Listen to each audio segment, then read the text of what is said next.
Assalamualaikum warahmatullahi wabarakatuh. Semangat gerilya, generasi berilmu yang bertakwa. Jumpa lagi teman-teman semuanya, anak-anakku yang sangat saya sayangi. Bertemu kembali di video pembelajaran kita di LPI Al-Islah Gedang Sewu. Channel kita buat untuk bisa saling berbagi informasi kepada anak-anak semuanya dan kepada teman-teman di seluruh dunia. Semoga ilmu kita selalu bermanfaat dan berkah. Amin. Baik, kali ini Ustaz Zain akan menyampaikan materi untuk PABP kelas 2. Jadi PABP kita sudah UTS dan sekarang kita masuk ke materi bab keempat ya teman-teman. Baik, kita langsung mulai ya. Kita baca doa bersama-sama dulu. 1, 2, 3, 3, 2, 1. A'udzu billahi minasyaitonir rajim. Bismillahirrahmanirrahim. Raditu billahi rabba wa bil islami dina wa bi Muhammadin nabiyyan wa rasula. Rabbi zidni ilma warzuqni fahma waj'alni minas sholihin. Amin ya rabbal alamin. Alhamdulillah. Baik, bukunya bisa dibuka ya. Bisa LKS ataupun buku tulis nanti untuk mencerap hal-hal yang kiranya penting untuk teman-teman bisa tulis. Kita masuk bab keempat, yakni pada materi ataupun judulnya adalah perilaku terpuji ya. Yang ini bisa dibuka ya. Perilaku terpuji. Apa itu terpuji teman-teman? Jadi sesuatu yang baik. Apa yang kita lakukan haruslah sesuatu yang baik, nanti supaya kita mendapatkan pahala dan selalu disayang Allah dan juga teman-teman kita. Seperti itu. Kita buka ya. Nah, jadi perilaku terpuji itu adalah perilaku yang baik, akhlak yang harus kita terapkan, sifat-sifat yang harus kita punya. Jadi ketika kita bergaul dengan teman-teman, bergaul dengan orang tua dan juga kita saling bertemu dengan orang lain, kita harus mempunyai akhlak yang terpuji.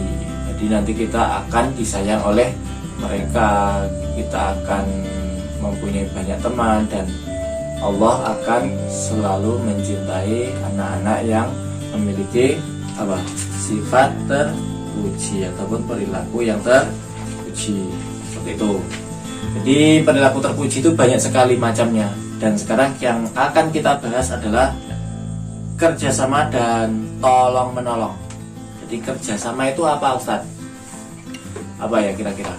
Jadi kita melakukan sesuatu dengan dilakukan secara bersama-sama dengan teman kita. Jadi kerjasama artinya bekerja bersama-sama. Jadi hal-hal yang kita tidak bisa lakukan sendiri, kita membutuhkan bantuan orang lain. Kerjasama ini dianjurkan untuk hal-hal yang baik. Jadi kita melakukan kerjasama itu untuk sesuatu yang baik-baik saja. Kalau ulangan PTS yang kemarin sampean kerjakan itu tidak boleh dikerjakan bersama-sama. Itu untuk menguji kita sejauh mana kita memahami materi yang sudah dipelajari. Itu harus dikerjakan sendiri. Contoh kerjasama yang bisa dilakukan apa? Misalkan di rumah kita punya adik, kita punya kakak membersihkan rumah. Ada yang menyapu, ada yang mengepel, ada yang sulak-sulak. Seperti itu adalah kerjasama di rumah. Kalau di sekolah, apa kira-kira? Hampir sama kayak di rumah ya. Mungkin piket, ada yang menata bangku. Ketika kerja kelompok, nah kalau kerja kelompok harus dikerjakan bersama-sama. Ada yang menulis, ada yang membacakan, ada yang mungkin mengerjakan soal kurang paham. Itu bisa dikerjakan secara bersama-sama sesuai instruksi guru. Kemudian apa kira-kira yang lain? Banyak sekali ya, olahraga yang ada di sekolah kita lakukan berkelompok secara bekerja sama. Bermain juga ada yang bekerja sama. Kemudian kerjasama di lingkungan masyarakat. Lingkungan masyarakat itu apa toh? Apa teman-teman? Itu adalah di sekitar kita, tetangga kita, masyarakat itu. Jadi contohnya apa? Membersihkan lingkungan. Jadi mungkin setiap minggu Pak RT meminta kita untuk bantu-bantu membersihkan halaman, membersihkan jalan. Nah, itu contoh perilaku kerjasama di lingkungan masyarakat atau tetangga. Jadi mungkin ketika tetangga kita butuh bantuan mendirikan rumah, itu nanti kita kalau sudah dewasa ya kita bantu, seperti itu ya. Jadi kerjasama ada yang di rumah, ada di sekolah, dan ada di masyarakat atau tetangga kita. Manfaatnya apa? Kira-kira kerjasama teman-teman. Di pekerjaan menjadi lebih ringan, cepat selesai. Nah, melatih kekompakan, nanti sampai jadi kompak, teman-teman menjadi lebih sayang. Lingkungan menjadi bersih dan nyaman. Itu contoh-contoh manfaatnya. Masih banyak manfaat yang lain. Selanjutnya yang kedua adalah sifat terpuji tolong menolong. Ini hampir sama dengan kerjasama ya. Tapi kalau tolong menolong itu adalah rasa ingin membantu atau mengurangi beban penderitaan orang lain, penderitaan seseorang. Ketika ada orang kok mengangkat pot, teman kita mengangkat pot sendirian dan sangat berat, nah itu kira-kira apa yang harus kita lakukan? Membantunya. Jadi ketika ada teman kita mengangkat pot, ini saya bantu ya. Jadi kita tidak hanya diam seperti itu ya. Jadi ketika ada teman kita yang kesusahan, kita harus membantu. Jadi kayak gitu. Tolong menolong itu berawal dari sikap peduli. Jadi ya semakin kita sering menolong orang, nanti ya sikap peduli kita itu akan terlatih. Jadi kalaupun nanti ada teman kita yang melihat seseorang yang tidak mau menolong, ya kita harus menyampaikan kepada dia supaya mau menolong orang lain dengan cara yang baik-baik ya, tapi tidak dengan memarahinya, tidak dengan marah-marah kepadanya, itu kamu tolong. Nah, itu tidak baik. Dengan bahasa yang sopan, itu teman kita ada yang kesusahan, mohon ditolong. Nah, jadi seperti itu ya. Jadi ketika kita menyampaikan harus yang baik, sopan. Jadi ya jangan hanya didiamkan saja. Ngerti nggih? Nah, ini ada firman Allah, ada dalilnya ya. Di dalam Al-Qur'an kita harus saling tolong menolong. Saya bacakan ya. Bismillahirrahmanirrahim. Wa ta'awanu 'alal birri wat taqwa wa la ta'awanu 'alal ismi wal 'udwan. Artinya, dan tolong menolonglah kamu dalam mengerjakan kebajikan dan takwa, dan jangan tolong menolong dalam berbuat dosa dan pelanggaran. Jadi ada hal yang harus kita lakukan dengan tolong menolong, tapi ada juga yang kita tidak boleh tolong menolong. Contohnya apa? Mencuri. Nah, itu ada mangga, kita harus saling tolong menolong untuk mengambil. Nah, itu tidak baik, tidak benar ya.